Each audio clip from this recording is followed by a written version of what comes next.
Hello and welcome to the Evercade Retreat.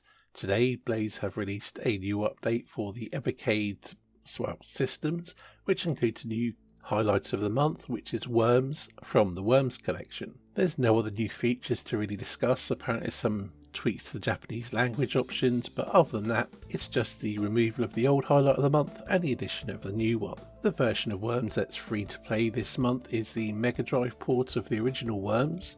As such, it is the most basic version of Worms on that collection, but there's still plenty of fun to be had with it.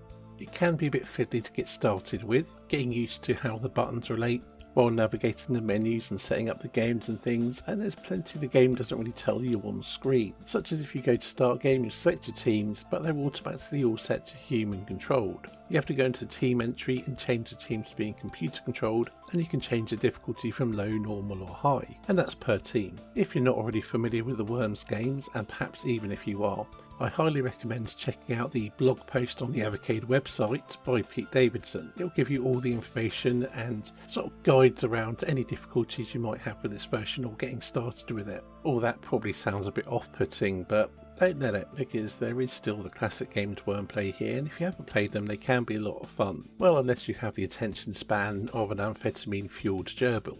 Naturally, it is better multiplayer, all the Worms games are. However, there is something to be said for the satisfaction of taking out 6 worms in one attack, or snatching victory from the jaws of defeat when you've got one worm left with 1 health, but you still manage to finish off your opponents. I know the Worms games aren't for everyone, but if you haven't tried them before, have a read that blog and give it a try. And if not, oh well, it's only a free bonus thing for you to play for a month. No big deal, no great loss, but maybe it's worth checking out. Anyway, that's it for this quick update video. Thanks for watching, and I'll see you in the next one.